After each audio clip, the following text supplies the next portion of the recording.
Bonjour à tous, bienvenue dans ce nouvel épisode de SkyTalk. SkyTalk, c'est l'émission qui donne la parole à ceux qui utilisent la blockchain, les cryptos, Bitcoin au quotidien.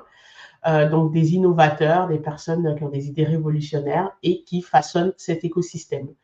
SkyTalks vous est proposé par SkyWallet, donc une entreprise qui accompagne les commerçants, les entreprises, les indépendants qui souhaitent proposer Bitcoin et les crypto-monnaies comme moyen de paiement à leurs clients et qui souhaitent intégrer l'avenir du paiement. Donc, nous faisons un accompagnement qui va on va dire, l'identification du besoin. Donc, nous analysons les processus de paiement déjà en place dans l'entreprise ou chez l'entrepreneur et nous sélectionnons la meilleure solution du marché qui permet de répondre à ce besoin d'intégrer des nouveaux moyens de paiement tels que le Bitcoin et les cryptos, sans pour autant impacter les processus en place. Nous faisons l'installation de cette solution et ainsi qu'un accompagnement en post-installation pour accompagner le commerçant, l'entreprise dans sa démarche et notamment sur le volet communication auprès des personnes susceptibles de payer en crypto-monnaie et en Bitcoin. Mais aujourd'hui, nous ne sommes pas là pour parler de ça, nous sommes là pour discuter avec Samira Karash. Nous sommes là pour parler blockchain, DeFi, innovation à 360 degrés.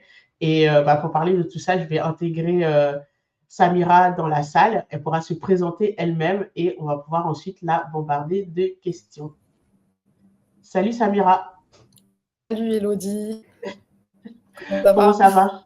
Bon, écoute, ça va bien, ça va bien. Je suis ravie de t'accueillir aujourd'hui pour cette émission. Ça fait un moment qu'on se suit mutuellement sur LinkedIn et je voulais absolument en fait échanger avec toi sous ce format-là. Et je suis en tout cas, je le redis, ravie de pouvoir t'interviewer aujourd'hui.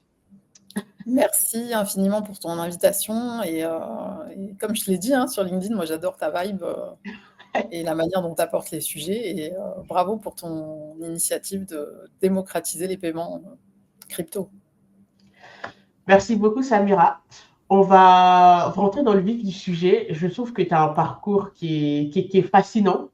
Enfin, on a l'impression que tu as fait beaucoup de choses, que tu as eu plusieurs vies, donc coopération internationale, entrepreneuriat, innovation, blockchain et tout ça. Est-ce que tu peux nous donner ton parcours dans les grandes lignes et on va dire ce qui t'a animé, tes motivations en fait pour faire tout ce que tu as fait jusqu'aujourd'hui? Alors j'ai pas eu de calcul en fait dans mon parcours, j'ai fait du droit au départ, droit des affaires. Ensuite j'ai fait une école qui s'appelle les IRA, Instituts régionaux d'administration, pour intégrer l'administration sur des postes de direction. Et ensuite, vraiment, c'était pas du tout linéaire. C'est pour ça que les gens ont un peu de mal quand on me demande ce que je fais. J'ai même moi-même du mal à répondre parce que je n'arrive pas à être dans un segment ou dans un silo. Et en fait, je me suis intéressée vraiment à plein de choses liées aussi au monde dans lequel je travaillais, donc à l'université, parce qu'on est... T'es toujours là? Oui, je suis là, t'inquiète pas. Je t'ai mis en premier plan, mais je suis là. Ah d'accord. Non, je t'ai dit, c'était lié donc au monde universitaire, puisqu'on on travaille avec des chercheurs sur énormément de sujets, et on est à l'état de l'art, en fait, de toutes ces technologies. Donc, je m'étais intéressée au départ à l'intelligence artificielle. J'ai fait un peu un mouvement inverse du grand public tech, là. J'étais d'abord sur l'intelligence artificielle, ensuite je me suis intéressée à la blockchain, et maintenant on voit bien que les deux sont ultra complémentaires, et donc les deux sujets me passionnent autant l'un que l'autre. Oui, tout à fait. C'est des sujets qui sont complémentaires et puis on a prévu aussi dans l'interview d'aborder ça parce que c'est vrai qu'aujourd'hui, souvent les gens, c'est soit l'un, soit l'autre. Ils sont, on va dire, partagés, mais il y a une vraie convergence à avoir et une proposition de valeur à mêler les deux technologies. Donc, on aura l'occasion d'en reparler. Et du coup, moi, ce qui me frappe dans ton parcours, c'est que tu t'es pas cloisonné. C'est que tu avances, il y a un nouveau sujet qui te branche, tu y vas. Et ça, c'est super inspirant, je trouve. Donc, félicitations pour ça, parce qu'il y a des gens qui passent toute leur vie en fait dans la même carrière et qui n'ont pas le courage en fait de bouger ou de changer ou d'apprendre des nouvelles choses. Donc moi, à chaque fois qu'il y a quelqu'un que je rencontre qui est dans cette démarche-là, ça, je trouve ça génial. Quels sont Après, professionnellement, c'est un peu une difficulté parce que les gens ne comprennent pas ce qu'on fait. Oui, souvent, ouais. Souvent, on se dit, mais tu C'est fais pas quoi? grave. Ah, hier, tu faisais ça. Mais bon, c'est aussi une richesse de parcours. Et bah, souvent, on peut tomber sur des personnes qui vont saisir la valeur en fait de ce genre de parcours parce que bah, on acquiert la capacité en fait à changer, à s'adapter, ce qui est, on va dire, beaucoup dans le monde actuel parce que les choses vont très vite. Exactement. Et du coup, Samira, dis-nous un peu les projets qui t'animent en ce moment. Quels sont les projets en fait sur lesquels que tu travailles qui te branchent en ce moment? Alors, ce qui m'intéresse le plus là, en ce moment et sur lequel, ce sur quoi je travaille, c'est la coopération entre la Chine et l'Afrique. Alors, l'Afrique, c'est large, hein, mais Ouais. c'est vraiment deux mondes qui, par certains aspects, pourraient se ressembler. Parce qu'il y a beaucoup de traditions, beaucoup de cultures en fait dans ces deux endroits du monde. Et puis il y a aussi beaucoup de points communs socioculturels, etc. Mm. Euh, et en même temps, c'est deux univers oui, qui se ressemblent parce qu'en fait, en Chine, on voit beaucoup l'aspect technologique très avancé, très développé dans beaucoup de secteurs. Et on voit moins les endroits de la Chine qui sont encore très ruraux, mais qui doivent le rester évidemment, mais qui sont moins développés. Et en Afrique, c'est exactement la même chose. C'est un continent à deux vitesses. Donc, Oui. il y a beaucoup de liens qui se font. Et on m'a appelé, donc j'y suis allée, parce qu'à chaque fois qu'on m'appelle pour faire quelque chose, si c'est intéressant, j'y vais.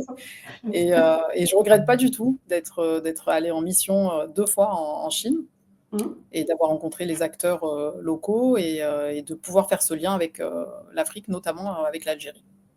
D'accord. Et moi, je suis jamais allée en Chine, mais souvent je demande aux gens qu'est-ce qui t'a frappé, qu'est-ce qui t'a le plus marqué en fait quand tu es allé en Chine et quelles sont les idées reçues que tu avais qui ne sont plus là depuis que tu as visité ce pays. Alors, j'avais pas énormément d'idées reçues, parce que moi, j'en ai pas beaucoup des idées reçues. C'est pour ça que je suis capable de m'émerveiller et Open de minded. savoir. Non, j'ai pas trop de préconçus.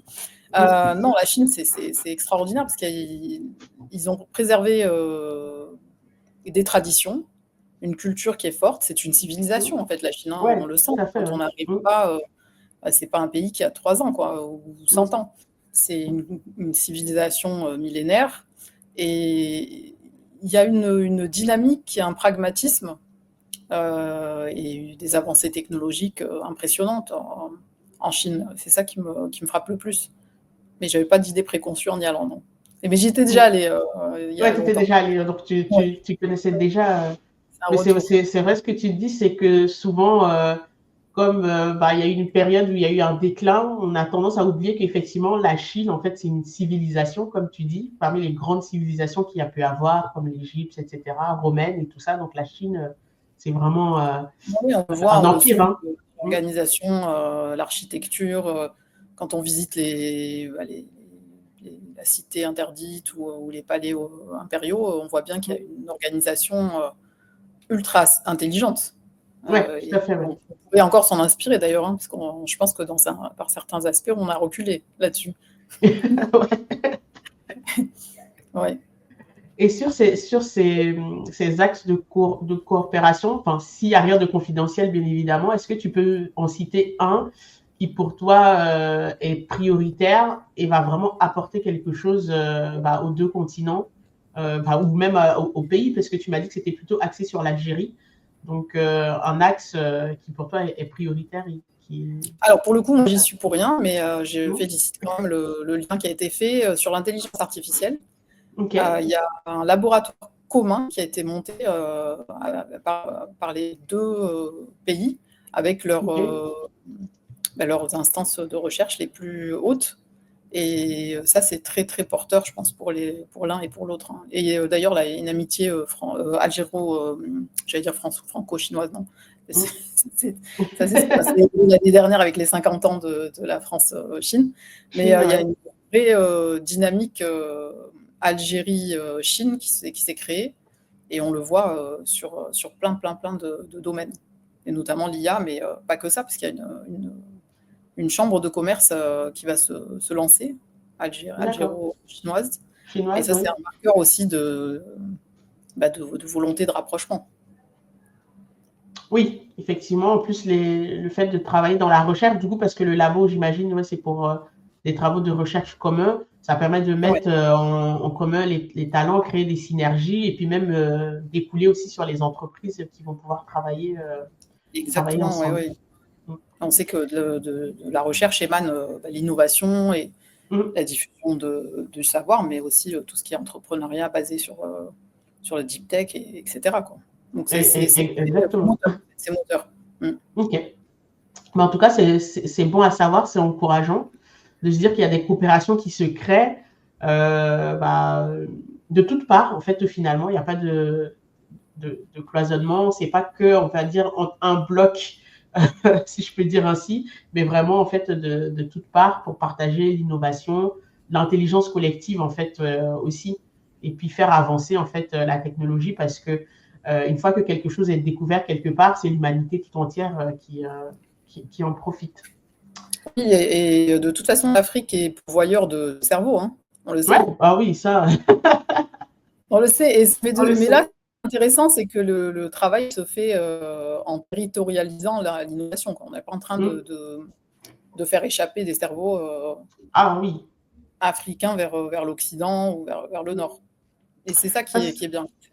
ça c'est bien parce que justement, j'échangeais avec quelqu'un ce matin et je disais que euh, effectivement, on peut avoir en fait l'évolution de la technologie de beaucoup de choses, mais typiquement en fait en Afrique, ce qui va, on va dire, sauver le continent, c'est qu'on ait des gens qui restent sur place, parce que les gens en fait intelligents, capables de faire des choses, il n'y a plus à le prouver en fait, on le sait, qui participent même en fait à travers la diaspora en fait à l'évolution de la technologie en dehors du continent.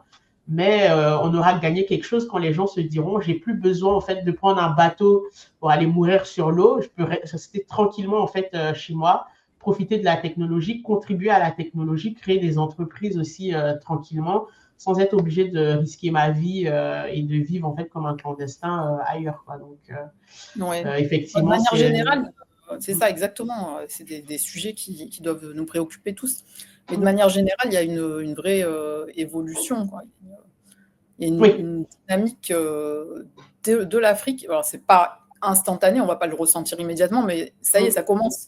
Ouais. Il y a des choses qui se font pour l'Afrique par les Africains. Ouais. Quand je dis Afrique, bon, c'est très large, hein, évidemment, ça Ouais, bah, revêt énormément de c'est clair, il y a plusieurs réalités. oui, c'est des réalités totalement différentes, mais il y a quand même cette dynamique et l'Algérie était leader avec le Startup Act Africa. Et c'est ça qui est vraiment très différent par rapport à il y a quelques années. Et c'est dans ça aussi que la diaspora va pouvoir s'inscrire pleinement. Et, euh, et en fait, c'est un genre de cycle, quoi. C'est un peu comme Ouais, crypto, hein. Ça revient, ouais, c'est un retour. comme les cryptos. Tout est cyclique, de toute façon, tout est cyclique. Tout est cyclique, c'est clair. Ouais. Même les cycles qui sont très, très longs, qu'on n'a pas le temps en fait, de ressentir à l'échelle Ouais. humaine, mais il y a toujours des cycles en fait, à un moment donné. Voilà. Il y en a qui Mm. sont plus ou moins courts, il y en a qui sont longs. Tu as raison, tout est cyclique. Et bah, moi, ce que tu me dis, ça me fait totalement écho, en fait, bah, d'où ma participation très active à des réseaux tels que 10 000 codeurs, où on va aller faire on va dire, de l'autonomisation. J'aime bien ce mot pour dire, bah, on fait plein de choses.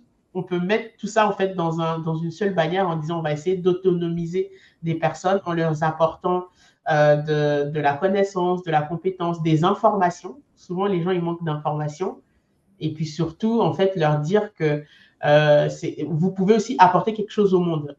Donc, vous ne devez pas être toujours en train de demander en fait quelque chose au monde. Vous aussi, vous pouvez apporter quelque chose au monde parce que voilà, c'est ça votre humanité, le fait de pouvoir contribuer aussi et qu'on ne vous fasse pas croire le contraire. C'est ça, exactement. On a besoin de gens comme toi, tu vois. C'est vraiment.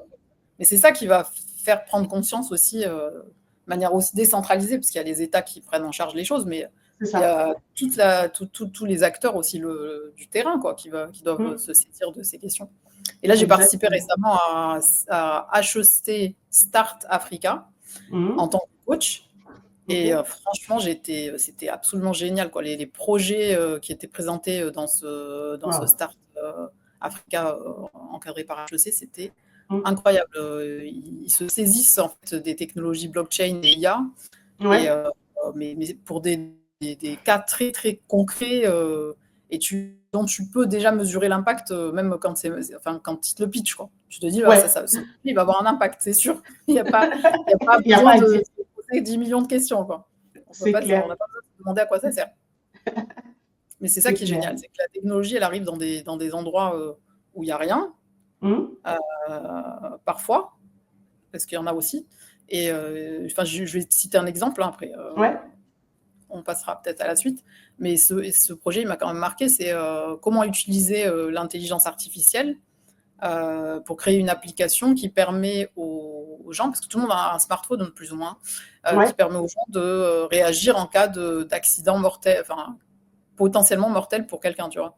Et du coup, l'IA analyse en temps réel avec la personne qui subit l'accident ou son entourage, et permet d'agir immédiatement et de créer un rapport aussi pour le corps médical quand il va être en mesure d'intervenir. C'est canon. Ah, c'est canon. Donc, l'IA, elle analyse la situation d'un point de vue visuel. Hein. Visuel et sémantique, en fait. La personne explique ce qui se passe. Tu vois, c'est non, mais il y a des choses vraiment très, très intéressantes qui sont imaginées. Et c'est un médecin, en plus, qui le portait, ce projet. C'est stylé. Yes. En tout cas, là, on a bien digressé. Mais c'était utile. Voilà, c'est ça. Mais de toute façon, en fait, ça va dans ce qu'on avait prévu dans l'interview. Donc, moi, je t'ai connu, en fait, par rapport à la blockchain au Web3. Donc, en tout cas, sur les publications ou tes interventions, tes commentaires, etc. sur LinkedIn. Donc, je voulais te poser une question. Qu'est-ce qui t'a attiré dans cet univers? Je dis Web3 pour dire, on va dire, cette nouvelle tendance du web qui permet de s'échanger de la valeur en fait directement en utilisant le réseau Internet. Donc, certains ne seront pas d'accord quand je dis que tous les sujets autour de la blockchain peuvent se résumer en fait sur cette bannière du Web3. Mais on va dire, bon, tu as compris, en fait, tout ça, blockchain, DeFi, Web3, même Bitcoin, tous ces sujets-là, en fait, comment tu as été attiré en fait là-dedans? Quel a été ton parcours? Alors moi, j'y suis entrée un peu bêtement comme tout le monde, j'allais dire. J'ai acheté un NFT en 2021 quand il y a eu la grosse hype. Et c'est comme ça que j'ai découvert tout ce qui se cachait derrière, parce que quand j'ai un NFT en 2021, c'est pas comme maintenant. Et on est confronté à plein d'embûches, ne serait-ce que de passer ses euros en crypto déjà. Et après, tu découvres qu'il y a plein de réseaux derrière, enfin, c'est un monde qui s'ouvre à toi, quoi. Et qu'est-ce qui a fait que j'ai continué? C'est que c'est super complexe et intéressant. C'est vraiment très intéressant comme environnement. Si on met tout ça sous la bannière Web3, enfin tout ce qui se passe sur la blockchain, comparé à d'autres environnements, c'est pour ça que souvent on dit que c'est un rabbit hole. T'es attiré, quoi. T'es happé en fait malgré toi, et ça s'arrête jamais parce que c'est infini, quoi. Et en plus à ce moment-là, il se développait des choses dans tous les sens. On était encore dans l'impact du bull run. Donc il y avait encore vachement d'argent, tout le monde lançait des projets dans tous les sens. Il y avait énormément d'actualités. C'est hyper intéressant parce que il y a beaucoup de dollars et de l'argent. Oui, Donc, parfait, quoi. Tu c'est tu clair. peux pas rester en dehors. Tu es happé. Ouais, t'es happé, tu viens, quoi. Et puis comme tu as vraiment utilisé le bon mot et au fur et à mesure, moi, je commence vraiment à comprendre ce fameux rabbit hole parce qu'à un moment donné, tu fais, bah, c'est bon, j'ai appris plein de choses, je comprends le truc. En fait, non. En fait, il y a encore Ça beaucoup de s'arrête choses jamais. à comprendre et ça s'arrête jamais. Et c'est fascinant, je trouve. C'est fascinant. Et le fait d'être dans l'histoire, en fait, parce que là, Mm. on construit l'histoire. Enfin, on la construit. On l'observe parce qu'on n'est pas totalement acteur. Ouais, Enfin, toi, tu es actrice au premier plan. Moi, j'essaye, enfin, je bricole, tu vois, mais le fait d'assister à cette histoire en temps réel aussi, c'est fascinant, quoi. C'est c'est génial. fascinant. Mmh. En fait, je me dis, c'est comme si on était au début d'Internet. Tu vois, au début Ouais, d'Internet, ouais. mais vraiment au tout début. Et donc, enfin, je me dis, dans 20 ans, quand les gens vont regarder, en fait, nos réactions, ce qu'on faisait aujourd'hui, comment les wallets étaient, ils vont rigoler. Et moi, dans les présentations, j'ai souvent l'habitude d'intégrer 2 images. Et franchement, Ouais. ceux qui pourront regarder vraiment ces 2 images, mettez-les côte à côte, vous allez rigoler. La 1 million page de Internet. C'est quand Internet est arrivé, il y a une personne qui a eu cette brillante idée de vendre les pixels à des Ah boîtes. ouais. Et tout le monde a commencé à acheter pour apparaître sur la 1 million page. Moi, ça s'est appelé comme ça après, mais c'était genre tout le monde voulait être sur Internet. Ouais. Et quand on a créé le métaverse, bon, maintenant, on n'en parle plus du métaverse, mais il y a quelques années, là, c'était la folie. Tout le monde voulait être sur Decentraland ou sur le métaverse. Et on a exactement les mêmes visuels, à Ouais, 20 ans d'intervalle. les gens ont acheté des terrains, non? Il me semble, ils ont Bruxelles, acheté ouais, des ils achetaient propriétés. Ouais. des petites cases, ils mettaient leur logo. Ouais. Et si tu compares les 2 images, donc Decentraland et la 1 million page du tout début d'Internet, mais enfin, c'est édifiant, quoi. J'ai pas besoin de parler plus. Je vais voir si je Faites peux la recherche. le rajouter au montage. Ouais, ah ouais, rajoute-le, franchement, c'est Ouais, intéressant. ouais, je vais essayer de le rajouter au montage parce que je pense que c'est intéressant. Là, je cherchais en fait sur Internet, j'ai vu la 1 million page. Effectivement, tu te dis, mais pourquoi les gens ont payé en fait pour être là-dessus? Et Attends, ben, je vais voir. pourquoi les gens ont payé pour acheter des NFT dans Non, Decentraland et apparaître aussi? C'est pareil, c'est le voilà, même c'est ça, c'est mouvement. pareil. On dirait que C'est j'ai le même l'impression que mouvement. les gens veulent poser leur drapeau sur la lune, les premiers, tu vois? Voilà, c'est ça, les premiers. Mmh. Parce que, en fait, tout ça, finalement, c'est un peu. C'est excitant de se dire, ah, il y a un nouveau truc, j'y vais et tout. Bah, dans une autre mesure, mais je me dis là, aujourd'hui, avec l'intelligence artificielle, on voit sur les réseaux aussi une explosion, en fait, de gens qui créent des entreprises, des SaaS, en fait, à base de ça. Donc, il y a une euphorie, en fait, qui se crée à chaque fois comme ça qu'on a quelque chose de nouveau. Après, l'univers blockchain Web3, on ne peut pas dire qu'il est tout à fait nouveau, mais je pense qu'on est encore aux prémices. Il y a beaucoup de Oui, choses en fait à faire. C'est un univers qui se cherche encore, qui n'a pas encore tenu toutes ses promesses, mais ça arrive petit à petit. Et moi, je pense que la technologie blockchain, au-delà même en fait des cryptos, a quelque chose aussi, en fait, a son mot à dire dans l'évolution en fait du numérique, mais il faut lui laisser un peu de temps. totalement. C'est cet enthousiasme aussi qui fait qu'on est là, quoi, hein, Ouais, bah oui, et c'est qu'on clair. C'est clair. mmh. Et qu'on continue voilà, à suivre tout ça de près et essayer d'y contribuer comme on peut. Et du coup, ça me fait penser enfin, à une question aussi que j'avais, c'est que bah, en regardant, je me dis, il y a eu une période où même les grosses entreprises bah, telles que IBM, où j'ai travaillé, Carrefour, etc., ils étaient très enthousiastes à l'idée de la blockchain. Donc, il y a eu plusieurs projets qui se sont créés autour de la traçabilité. Donc, des projets qui faisaient l'application de la blockchain au-delà de la partie crypto. Donc, même des boîtes qui ont créé leur blockchain, des consortiums qui ont créé des blockchains Mmh. entre elles et tout, notamment dans le luxe. Mais j'ai une impression, je me trompe peut-être, que ce type de projet, en fait, ils ont été un peu ralentis. Ils ont été certains abandonnés. Donc, selon toi, quels sont les freins? Je sais que dans le domaine financier, c'est l'inverse, parce qu'il y a beaucoup d'entreprises comme SG Forge, etc., qui sont à fond dessus. Mais tous les autres secteurs, en fait, j'ai l'impression qu'il y a un ralentissement en fait sur la blockchain. Quel est ton ressenti par rapport à ça et comment tu expliques en fait on va dire ce ralentissement de l'utilisation de la blockchain hors finance? Alors, je dirais qu'il y a eu deux choses, hein. Il y a eu le boost qu'a eu la blockchain avec le bull run Ouais. il y a quelques années, là, le dernier bull run. Ça a quand même été très attractif pour les boîtes qui découvraient par le biais du spectaculaire l'intérêt de la blockchain.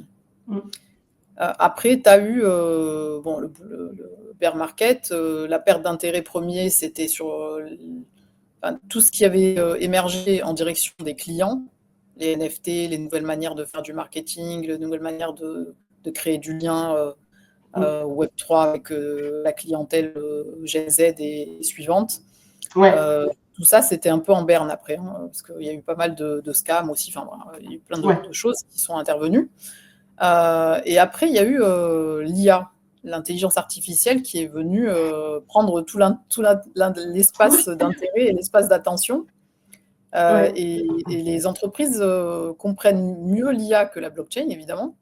Parce que c'est créé pour, surtout l'IA générative. Hein, parce qu'effectivement, l'IA, on va dire, traditionnelle a toujours été là. Il y a eu le moment ChatGPT, je pense. Voilà, c'est ça, le momentum, là.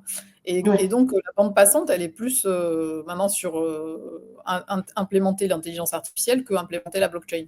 Malgré ça, on a quand même des secteurs qui ont continué à travailler sur la blockchain parce que ça apporte énormément de sécurité, d'authentification, traçabilité, enfin toutes les caractéristiques de la blockchain.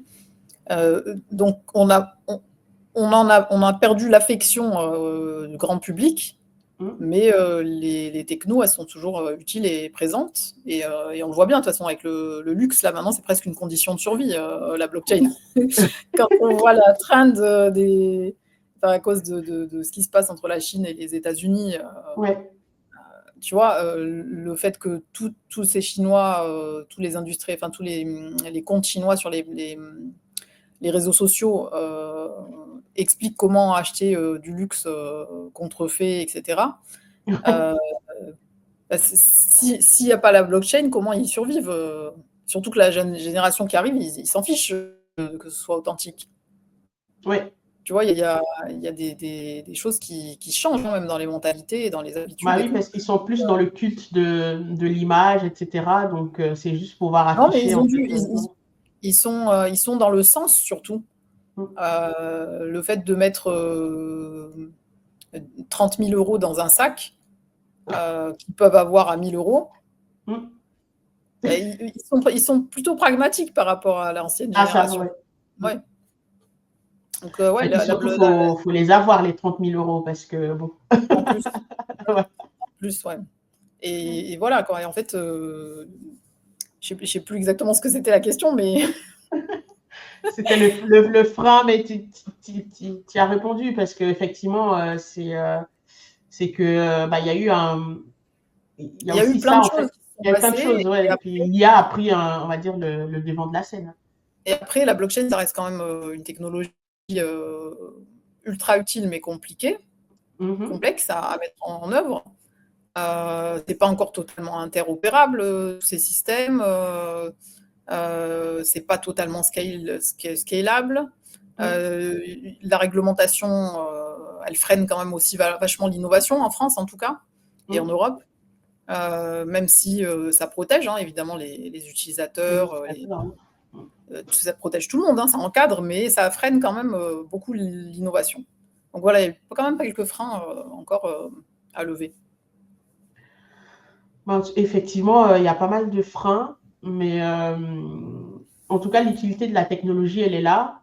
Et je pense que comme on continue à avoir des personnes en fait qui build, hein, donc qui continuent à travailler dessus, qu'on soit en bull run ou en bear market ou en hiver nucléaire de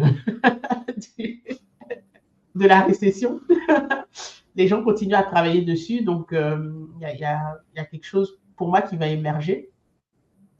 Et du coup, toi, dans 5 à 10 ans, allez là, on va prendre la boule de cristal et se dire, bah, dans 5 à 10 ans, comment tu vois en fait cet écosystème? Est-ce que, comme certains le prédisent, tout ça, ça va aller à la poubelle, il n'y aura que Bitcoin qui sera là, il va jouer son rôle de réserve de valeur et on n'en parle plus. Ethereum, tout ça à la poubelle. Ou alors, en fait, il y aura un écosystème qui va maturer et qui va finir par produire quelque chose qu'on pourra utiliser de façon collective.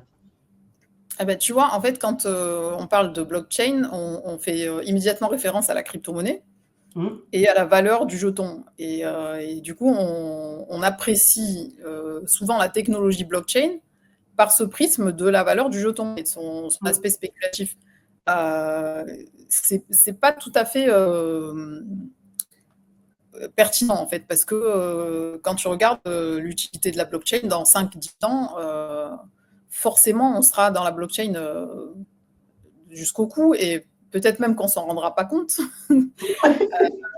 Mais forcément, parce que tous ces projets et tous ces fonds là qui sont en train d'alimenter, déjà ne serait-ce que la mise en place de l'argent numérique.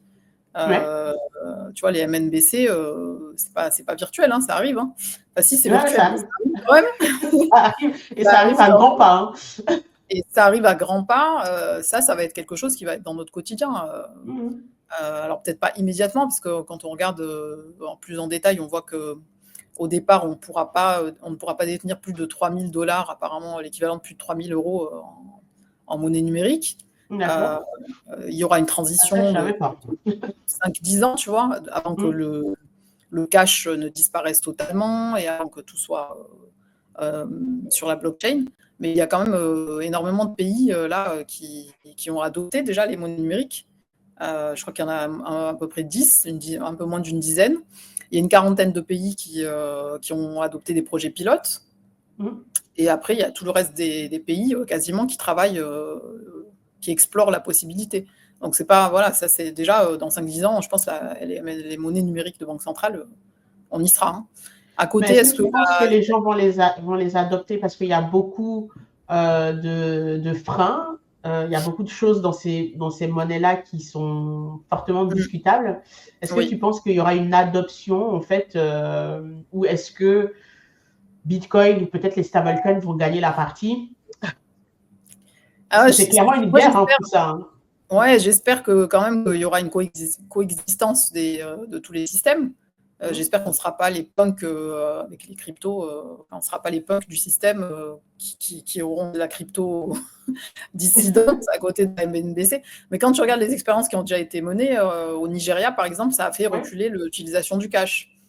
Alors, il y a eu un mouvement de refus de la population parce que c'était trop éloigné de leurs habitudes, quotidiennes, quoi, d'utiliser le cash ou la mobile money. Mais ils ont réussi à l'imposer. Alors, ça s'impose, évidemment, comme c'est l'État qui impose. Ils vont nous l'imposer par la force, peut-être, ou on ne la sentira pas, la force, mais on nous l'imposera, de toutes les manières. On nous l'imposera, parce que le cash disparaisse, il va disparaître, c'est sûr. Bah, moi, je me dis, rien que les prestations sociales, rien que par là, en fait, ils peuvent l'imposer en disant, bah, maintenant, pour recevoir les prestations sociales, c'est ça ou rien. Voilà. Donc, à partir de là, c'est ça. Après, oui, tu as raison de dire qu'il y a des écueils à éviter, parce que c'est des monnaies programmables. Ouais. Et comme c'est programmable, ça peut être programmé dans le temps et dans l'espace. Donc, il faut faire attention qu'on conserve quand même une liberté satisfaisante, quoi, parce que sinon, c'est très dangereux. Ça peut devenir très dangereux. Très dangereux, ouais. Surtout pour flécher, en fait, les dépenses des gens. En disant, bah, tu dois dépenser que ça avec cet argent qui on peut te dire, bah, tu as trop mangé de viande, maintenant tu vas manger des légumes, Elodie, jusqu'à la fin du mois, tu vois. Voilà, c'est ça. Ou alors tu dépenses, tu auras le droit de dépenser, mais que dans un périmètre de 10 km autour de chez toi. Voilà, autour de chez toi, voilà, c'est ça. Mais en fait, ça sera un peu comme les chèques vacances ou les tickets restaurants, quoi. On te donne quelque chose. Salaire, tu dois le dépenser dans les 6 mois, sinon il disparaît. Enfin, tu vois, c'est une manière aussi d'impulser des politiques publiques sans l'accord véritablement des gens, quoi, et d'orienter en fait toute une société. C'est des ça, sociétés. justement. Ouais, donc c'est dangereux, mais après, il y a des avantages, parce que c'est plus rapide, c'est moins contraignant, c'est moins cher pour le système de paiement. Il faut voir. J'espère qu'on arrivera à garder une certaine souveraineté. Et d'ailleurs, la blockchain pourrait nous y aider aussi sur l'identité. Parce que Oui, j'espère que dans 5 ans, on détiendra complètement nos identités. ouais, nos wallets d'identité. Voilà, qu'on sera souverain et autodéterminé sur nos identités. Mais après, ça implique une éducation aussi à cette liberté et à cette propriété. Et ça, je Ouais. ne sais pas si les gens sont prêts, parce que c'est un peu comme tu disais au début d'Internet, où on se disait Internet va apporter le savoir, va démocratiser la science, va ceci, va cela. Et au final, on fait des TikTok et des starter packs, quoi. Voilà, Je sais pas des starter packs à n'en point finir. Voilà, tu vois. Donc, il faut que les gens se saisissent aussi de leurs droits et de leur liberté. Bah, et puis surtout qu'ils soient aussi responsables, parce que qui dit garder son identité, c'est comme le wallet. En fait, aujourd'hui, tu as ton wallet crypto, tu es responsable, tu es ta propre banque. Donc à ce moment-là, ça veut dire que bah, si tu as tout perdu, si tu n'as pas bien sécurisé tes clés, bah, tu as perdu en fait tes fonds. Et Ouais. pareil avec l'identité, donc il faut que les gens aient un niveau en fait de connaissance suffisante pour pouvoir être responsables ou même aient envie en fait d'être responsables on va dire de cet élément très très important et qu'on ne retrouve pas des identités qui s'échangent beaucoup plus simplement en fait sur le dark web parce que les gens auront fait n'importe quoi. C'est ça. Après, tu vois, dans 5 ans, est-ce qu'on sera dans l'ère post-quantique? Il y a des choses qui vont se heurter aussi. Ouais. Grosse question. Parce que Ouais. là, c'est vrai qu'on est en vogue, bah, on a l'IA en tête des sujets d'innovation en fait dont on parle. La blockchain est là aussi en bon challenger, mais le quantique, en fait, c'est comme si c'était un bruit de fond. Un bruit voilà, en fond, en fait, on se dit, bah, on entend un peu, ouais, on entend Quantum Safe, etc. Mais peut-être que ça va aussi, à un moment donné, il y aura le quantic moment et que tout ça va faire un beau mélange. Mais en tout cas, on a hâte de voir tout ça. On va le vivre, on Ouais, on va le espère. vivre. On va le vivre, j'espère. Moi, je voulais te parler de quelque chose parce qu'on en a discuté un peu en pré. C'était d'Ethereum et de la DeFi. Vaste sujet. Donc, on parle beaucoup, en fait. Moi, Ethereum, j'ai l'impression que c'est comme le cadet, en fait, d'une famille. Tu sais, tu as le frère aîné voilà, qui brille de mille feux, de qui on parle, à qui on prête même des pouvoirs magiques, etc. Et on lui donne tous les superlatifs, réserve de valeur, or numérique et tout et tout. Et tu as le petit frère, en fait, qui est à côté, qui cherche sa place, à qui on reproche en fait de ne pas assez ressembler en fait au grand frère, alors qu'il a sa propre identité et sa propre mission. Comment tu vois Ethereum, toi? Alors, est-ce que c'est le petit frère ou est-ce que c'est l'enfant? Je ne sais pas. En Déjà, tout cas, il y a une relation, il y a un lien, c'est il y certain. a un lien, voilà, c'est ça, Il y a un il y a lien. une, Et le pire, c'est que, bon, après, Bitcoin contenait déjà la capacité de porter des smart contracts et des jetons spéciaux, etc. Mais c'est quand même Ethereum qui a développé les DApp et qui a développé la DeFi, tout ce qu'on voit, toute l'activité énorme que porte cette blockchain et ses layers 2. Et on voit bien que maintenant Bitcoin cherche à ressembler à son petit frère, on va dire. son petit frère. Il développe aussi des écosystèmes où il y a où il y a de la DeFi, où il y a des DApp, etc. Enfin, où il y a des NFT, etc. C'est ça. En tout cas, ils appellent pas ça comme ça, mais des inscriptions. Et Ouais, les inscriptions, et j'ai oublié voilà. le nom là qui était donné, les runes. Il y a les ordinals, il y a Pas eu les ordinals, c'est les runes. il y a les stamps, il y en a plein des SRC, SRC20 et compagnie, quoi. Ouais. Tu vois, chacun inspire l'autre, mais tu as l'impression aussi que c'est aussi. Bon, ça, c'est mon opinion personnelle, hein, mais il y a des contraintes économiques qui font que Bitcoin peut avoir à se diversifier, ne serait-ce que pour maintenir le réseau. Mais Le réseau, ouais. bon, ça, voilà, que ce soit toujours intéressant. Alors, Ethereum, il a toujours une place ultra importante. Et c'est pareil, là, en ce moment, on se demande s'il ne va pas disparaître, etc., à cause du fait que le jeton a perdu, je ne sais plus, c'était pas 50 ou plus de sa valeur. Ouais. 30% de sa valeur. Il faut bien distinguer les choses, parce que d'un point de vue développement, la blockchain, elle se porte super bien, quoi. Ça reste toujours la deuxième en market cap. Et en activité aussi. Si on regarde la DeFi, Ethereum porte plus de 60, je sais pas si c'est 70, 67, je ne vais pas dire de conneries, mais 67% de l'activité est portée sur Ethereum, t'imagines? Ouais, mais en tout cas, c'est un très, très gros pourcentage. Je regardais une vidéo de Grand Angle Crypto récemment. Après, il n'y a que peut-être BNB qui la dépasse en nombre de projets, en nombre de dApps. Mais BNB, on sait très bien qu'il y a de tout dedans, donc c'est pas des dApps extraordinaires, quoi. Il y a à boire et à manger. Ça reste une blockchain majeure, et c'est la référence, hein, quand on dit EVM, on dit EVM, quoi. Ethereum Virtual Machine, c'est la référence. Et c'est eux qui donnent aussi les références des standards de jetons et tout. Enfin, ça reste quand même la blockchain. Pour moi, c'est, comme tu le disais, la pierre angulaire de l'écosystème. Et si elle disparaît, je pense que ce serait un coup fatal pour la blockchain. Mais je pense pas qu'elle disparaîtra. Justement, je me demande comment elle pourrait disparaître. Elle porte tellement de choses. Et mais les gens confondent le prix du jeton et ils veulent faire de l'argent, en fait. C'est ça.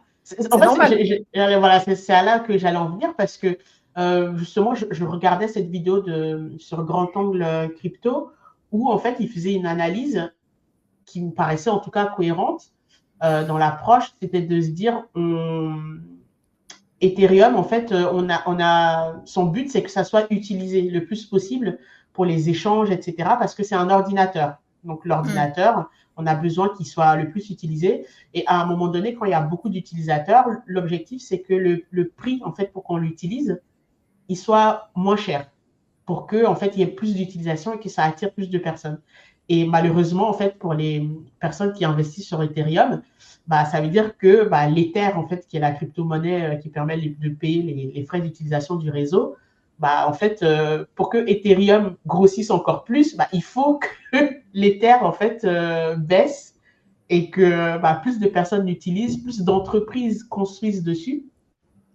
Et puis, je pense que toute la tendance qu'on observe aujourd'hui sur on va dire une convergence entre la TradFi et la DeFi, c'est grâce à Ethereum, en fait, qu'on a cette convergence. Et les institutionnels qui vont vouloir construire des applications sur des blockchains publiques, ils vont le faire sur Ethereum. Aujourd'hui, eux, ils ont besoin de quelque chose de solide, robuste, qui a fait ses preuves.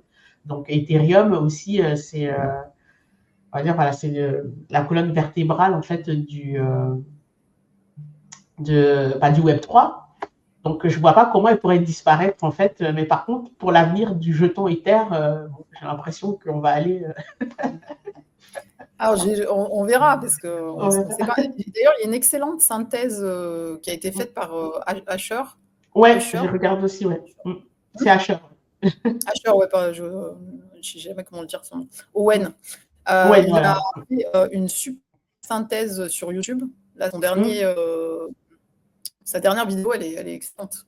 Ouais, je mettrai le lien en description aussi. Effectivement, elle est pas mal, cette vidéo. Je l'ai regardée et j'ai enchaîné avec celle de Grand Angle. Il met tout en perspective. La valeur, on est la fondation avec les projets, les layers 2, etc. Il met tout en perspective. C'est vraiment très, très intéressant et très bien expliqué. Ouais, donc en tout cas, c'est... et Usher, c'est le chanteur, en fait. Ça n'a rien à voir.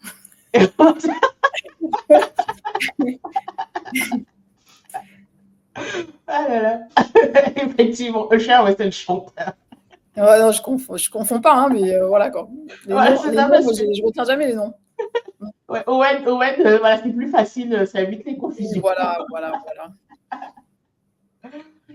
Non, c'est vrai que Ethereum souffre un peu, en fait, pour beaucoup de choses, mais je pense que Ethereum a quand même sa carte à jouer. Il ne joue pas dans la même catégorie que Bitcoin. D'ailleurs, il n'a pas été C'est pas la même chose. Voilà, c'est ça pour ça. Donc, et même, tu vois, Vitalik le dit. Lui, oui. Et lui, de toute façon, ça lui plaît que le jeton soit pas cher. Il a dit, tu vois, c'est... Il a dit qu'il ne voulait pas que son jeton soit spéculatif. Ça l'intéresse pas du tout. Voilà, ça l'intéresse pas du tout. Donc, c'est ça. Il y a, j'ai oublié son nom, Yves quelque chose, en fait, celui qui a créé le fonds Tobam. Le fonds Tobam, c'est le premier fonds, en fait, sur Bitcoin qu'il a créé en 2017. En fait, il disait que parce qu'il y a quelqu'un qui lui posait la question comme quoi, mais il y a Bitcoin, les autres cryptos, en fait, c'est n'importe quoi. Enfin, tu vois bien ce discours-là. Et il disait que bah, ça dépend des usages. Effectivement, dans la catégorie réserve de valeur, bah, il n'y a que Bitcoin. Les autres, en fait, Ethereum, par exemple, c'est comme si c'était du pétrole. Les gens ne vont pas utiliser le pétrole en fait comme monnaie. Il y a des gens qui peuvent spéculer dessus, mais son objectif, en fait, c'était pas ça à la base. Donc, effectivement, on ne peut pas le mettre en fait dans les mêmes catégories. Ça dépend de ce qu'on veut faire. Et pour quelqu'un qui veut faire de l'entrepreneuriat dans la finance, donc créer des services financiers, comme on parlait en fait au début, en fait, avoir un écosystème de start-up en Afrique, etc.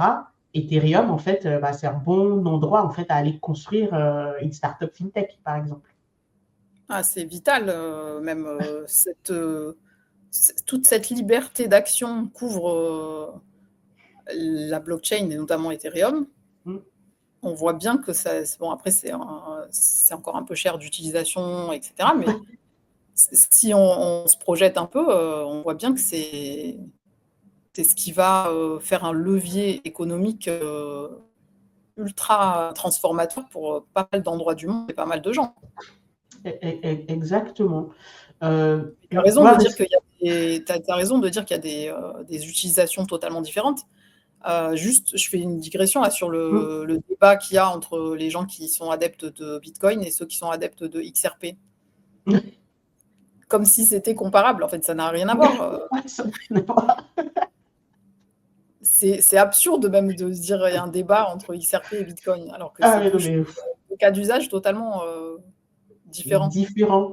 Et j'ai entendu un YouTuber dire une fois que XRP était un concurrent en fait de Bitcoin. Oui, non, mais... Voilà, je fais, mais qu'est-ce que tu racontes? C'est méconnaître l'ADN des deux, quoi. Voilà, c'est ça. Je fais, non, là, ça n'a rien à voir. Non, il n'y a pas de concurrence. Après, voilà, c'est toujours les gens qui se basent sur comment faire de l'argent avec les jetons, voilà, qui entraînent le débat, en fait. Alors, ça, totalement différent. Ouais, parce qu'ils ne zooment pas sur le côté usage, mais on en fait quoi exactement? C'est plutôt, en fait, quel est le jeton, en fait, qui a permis, en fait, de mieux faire son x100, son x1000, enfin, voilà, la petite, etc. Et quand on découvre que finalement, c'est un même coin, ben voilà. Ouais, ça aligne tout le monde. Voilà, c'est ça, ça met tout le monde d'accord et puis on va se coucher, quoi. Non, mais Ethereum, oui, c'est un levier économique. Pour moi, c'est, tu vois, comme c'est facile d'emprunter, de prêter, emprunter, de tout ce qui se crée, en fait, sur la DeFi. Sur la DeFi, oui.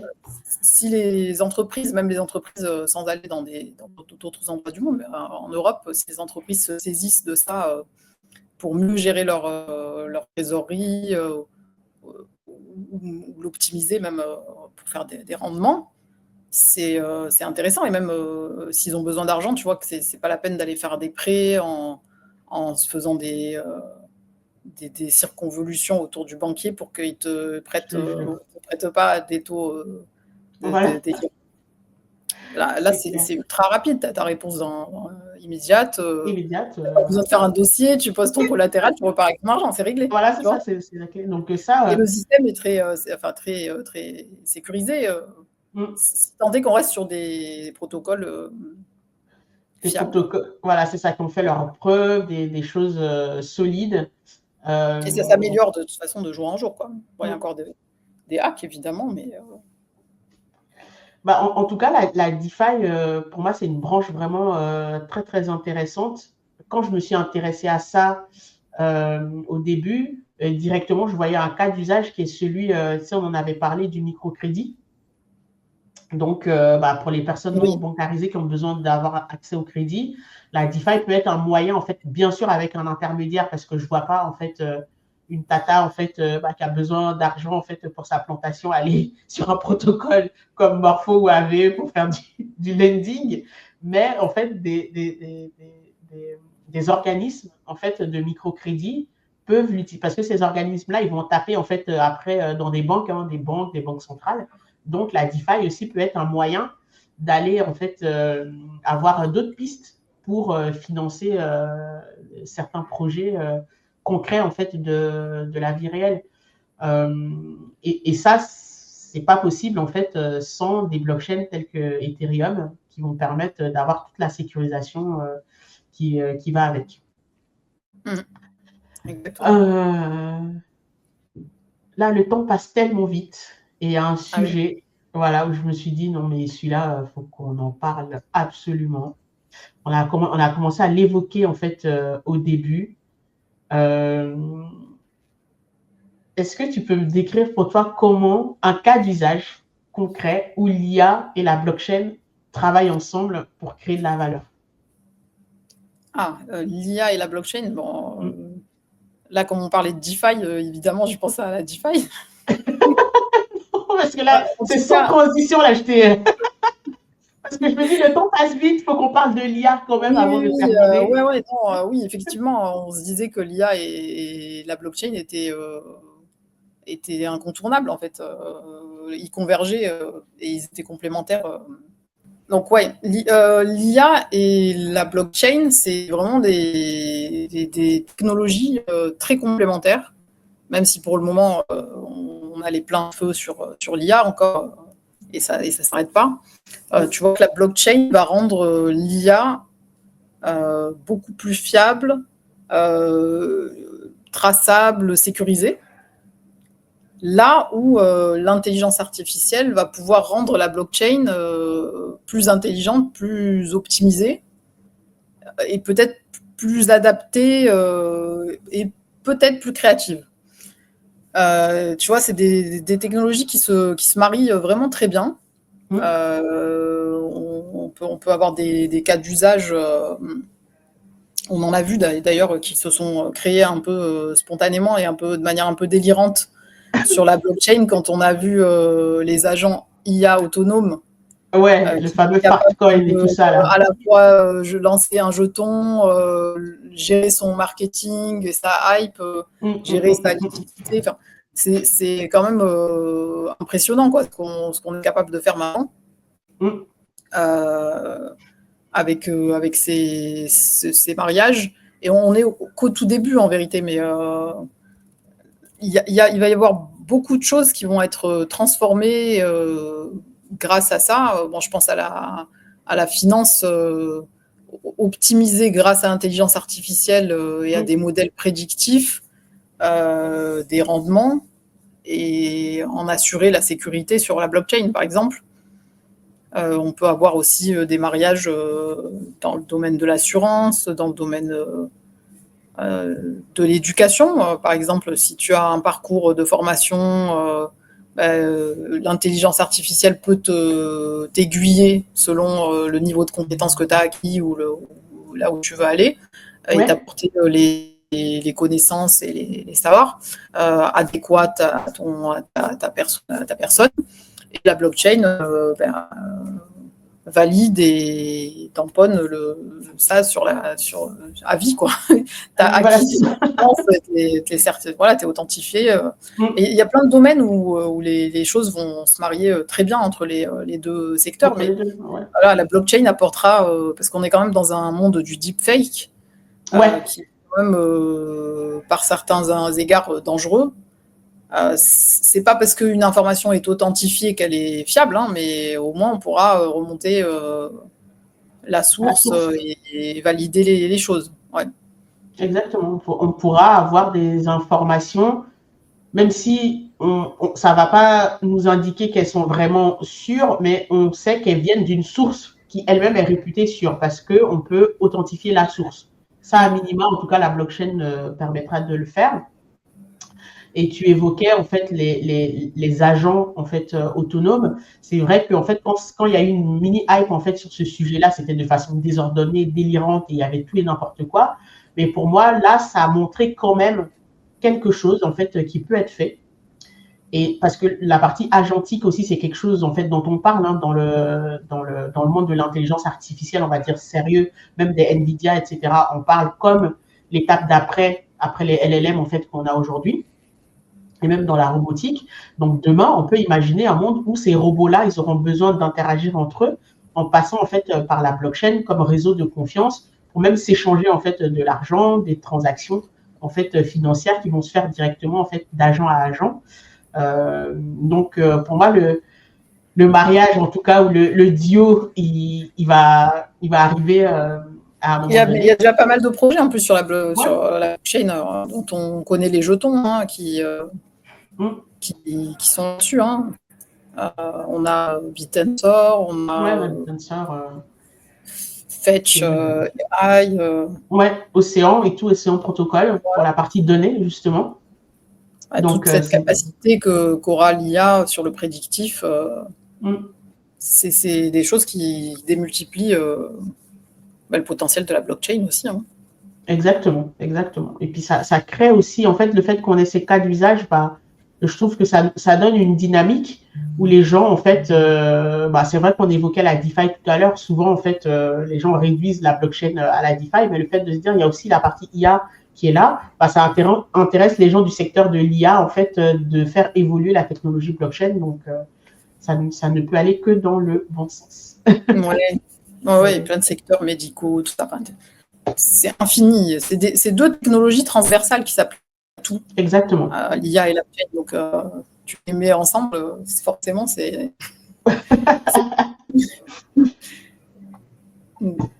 Ça ne peut qu'exploser.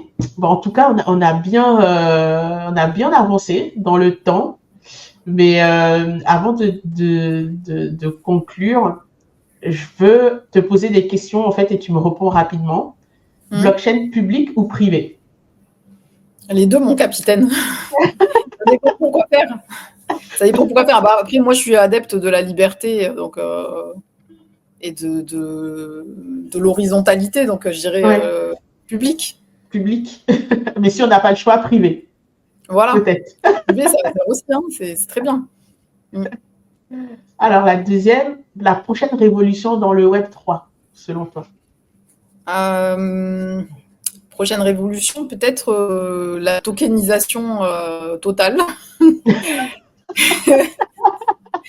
Parce que ça c'est déjà amorcé, hein, mais je pense que peut-être que c'est par là que viendra le Web 3, en fait, par cette liberté que va donner la tokenisation sur tout ce qu'on peut tokeniser, quoi. Ok, parce qu'effectivement, une fois que c'est tokenisé, on va dire c'est plus facile à échanger aussi. Les gens comprennent mieux, tu vois, c'est quelque chose qu'on peut appréhender plus facilement pour la personne lambda. C'est facile de dire, voilà, tu partages, tu as une part, moi j'ai une part, et tu fais ce que tu veux avec. Voilà, c'est ça, tu fais ce que tu fais avec. Donc, on va dire, on change, je pense, le rapport à la propriété. À la fin du mois, il te reste 200 balles. Tu dis, je vais acheter un morceau de terrain, tu vois, et voilà. Et tu n'as pas besoin d'attendre le notaire, les frais machin, les dossiers. Tu t'achètes directement avec tes 100 balles qui restent ton morceau de terrain. C'est clair. Et t'es rentable immédiatement. C'est instantané, tu vois. Instantané, c'est à toi. Tu es propriétaire en fait de ce bout de terrain en fait par le fait que tu as le token en fait qui le représente.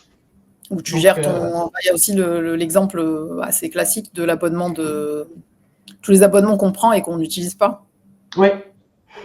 Optimisation des abonnements en les tokenisant. En les tokenisant. Voilà.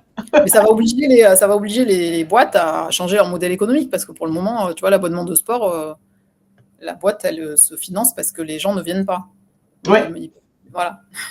Alors que si tu peux l'échanger après avec quelqu'un qui vient, bon. Voilà. Ça oblige à bien réfléchir, mais je sais pas si tu avais suivi ça, c'est Larry Fink, en fait, le PDG là, de BlackRock, qui disait que c'est the next big thing, le fait qu'on tokenise en fait pas mal d'assets. Ça aussi, ça fait partie de la grande famille de la DeFi, hein, je trouve, parce que finalement, c'est des objets économiques en fait qu'on tokenise. Donc, ça revient encore sur le fait, ce dont on parlait tout à l'heure, que Ethereum a toute sa place en fait dans l'écosystème technologique. Oui, moi j'y crois vachement. En plus, tu vois, sur un territoire comme certains pays en Afrique, la mutualisation, c'est intéressant à plusieurs égards, hein, dans plusieurs domaines. Donc la tokenisation, ça va aider à fiabiliser les mises en commun de plein de choses, coopératives, tout ce que tu veux. Donc ça, moi j'y crois vachement et je pense que c'est ça la vraie révolution, elle va peut-être être là. Être là, ouais. Je pense aussi. On parle de Web3 purement. Une dernière question avant la conclusion. Une ressource, un livre, un doc ou une vidéo que tu veux recommander? Ah, il y en a plein. Il y en a un qui est un peu ancien déjà, mais qui est toujours valable. Hein. Je ne sais pas si tu l'avais entendu, ce podcast remarquable qui s'appelait Enigma Nakamoto. Non. Alors, moi j'aime bien parce que c'est entendable par. Je pense qu'on peut l'entendre même si on n'est pas affûté sur la blockchain. Et ça raconte en fait les prémices de Bitcoin. Et ça résout pas totalement le mystère sur Satoshi, mais il y a un genre d'enquête qui est menée et je trouve que c'était vachement bien fait. Enigma Nakamoto. Ok. Ouais, voilà, je le note. Mon prochain long trajet en voiture, ça sera ça. Ah, il est excellent. La balle d'une traite. Je ne sais plus combien il y a d'épisodes, je sais pas, 7 ou 8, mais ouais. C'est génial. Il est sur toutes les plateformes. Oui, je pense. Oui. Il a eu un gros succès d'ailleurs à ce moment-là. Enigma Nakamoto. Ok. En tout cas, c'est une belle référence que tu nous donnes. Moi, je ne connaissais pas, donc je la note. Ah, et tu me diras voilà, c'est ça. Je te dirai ce que j'en pense. Donc, on va arriver à la conclusion. J'ai même pas vu le temps passer. On est. Oui, c'est passé vite. Voilà, c'est passé vite. Déjà, un message que tu aurais à faire passer en fait à des jeunes qui s'intéressent à la blockchain, qui se disent tiens, c'est un sujet où j'aimerais bien innover, ou à des porteurs en fait de projets Web3. Quels conseils en fait tu pourrais leur donner? Alors les jeunes qui s'intéressent au Web3, déjà bravo. Oui. Surtout par ces temps de IA dominance. Ouais, non, c'est bien de s'intéresser au Web3. Après, il faut voir qu'est-ce qu'on va en faire. On a toujours tendance à. Je dirais j'aime pas donner trop de conseils, moi, parce que ça fait grande sœur, là. Mais en gros. Non, j'en ai pas de conseils, en fait. Non, bravo de s'intéresser au Web3. Il y aurait tellement de choses à dire, en fait. Ouais, qu'il faudrait une interview spéciale pour ça. Ah ouais, il y a trop de choses à dire sur comment entreprendre dans le Web3. Je dirais que l'expérience que j'en ai, moi, c'est la tech, c'est bien. Le management du projet, c'est mieux. Parce que souvent, on se perd dans la tech et on oublie qu'il y a le projet à manager, en fait. Ouais. Donc, effectivement, c'est vrai que je lisais un truc hier qui disait, pour un autre sujet, ceux qui buildent des SaaS, c'est bien, mais en fait, une fois que tu as construit ton SaaS, tu as fait 0,1% en fait, du travail, il reste le reste. Voilà, une fois que tout marche bien, là, tu es vraiment que il reste tout le reste à faire. Non, mais faites des choses utiles, faire des choses utiles. Et pour ça, il faut vraiment identifier des besoins réels et y répondre simplement. Voilà. Ouais. Pas se compliquer la vie. Parce qu'on aime bien être, comme on travaille sur la blockchain, on aime bien être intelligent. Ouais. On rend les choses compliquées alors que c'est pas forcément utile. Moi, ça m'inspire quelque chose que je pourrais compléter, en fait, c'est de se dire, faut pas enterrer le Web 2, en fait, parce qu'on veut faire absolument un projet Web 3. Donc, l'essentiel, c'est de répondre à un besoin. Donc, s'il y a un besoin identifié, ça peut être de combiner Web 2 et Web 3 pour y répondre. Il ne faut pas forcément essayer de répondre avec des solutions Web 3, mais plutôt utiliser le champ des possibles, en fait, technologiques et même humains, pour y répondre sans forcément, en fait, se dire que comme on a un marteau, tout est un clou. Exactement, ouais, non, c'est ça. Ok. Ben, en tout cas, merci Samira pour ton temps, d'avoir répondu à toutes ces questions, pour les échanges en fait qu'on a eus. C'était trop chouette. Où est-ce que on peut te retrouver, te suivre? C'est quoi le réseau social en fait si quelqu'un veut avoir de tes nouvelles de temps en temps? Allez. Alors, moi, je suis pas trop réseaux sociaux. On me le reproche d'ailleurs, mais et c'est bien, tant mieux qu'on me le reproche. C'est-à-dire que c'est. Ouais, oui, voilà, c'est tant mieux. Non, mais je suis pas assez disciplinée pour être sur les réseaux sociaux. Mais je suis sur LinkedIn. Et après, on peut me capter sur certains événements où j'interviens, même si là, depuis quelques mois, je suis plutôt à l'étranger qu'en France. Donc, en tout cas, en priorité, LinkedIn. Ouais. Moi aussi, c'est un réseau sur lequel je suis beaucoup. C'est d'ailleurs là qu'on s'est rencontrés. Et bah voilà, je l'ai mis ici. Donc, si vous voulez suivre Samira, vous tapez Samira Karache. Et puis, voilà. En tout cas, merci beaucoup, Samira. Et je te dis à bientôt. À très vite.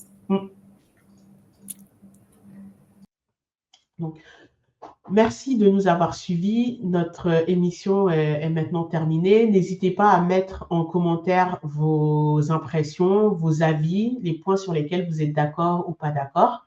En tout cas, pour moi, c'était un plaisir de vous la présenter. J'en profite pour vous parler d'un webinaire que j'organise le 29 avril à 12 h. C'est un webinaire Zoom. Je vous mettrai la description, le lien d'inscription dans la description ainsi qu'en commentaire épinglé. Donc, l'objectif de ce webinaire gratuit, c'est d'aborder avec vous le thème des paiements en Bitcoin et en crypto. Donc, pendant 90 minutes, je vais vous expliquer comment intégrer ce nouveau mode de paiement dans votre business de façon simple, sans se prendre la tête, sans être un expert, mais également de façon sécurisée et rapide.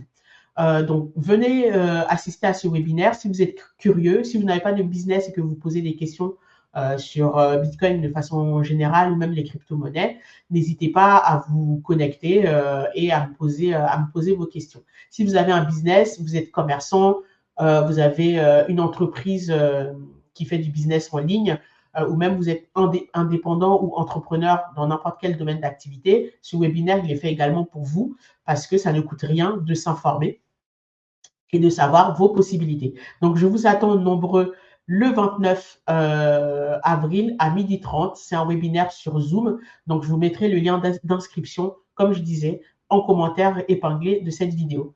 Merci de m'avoir suivi.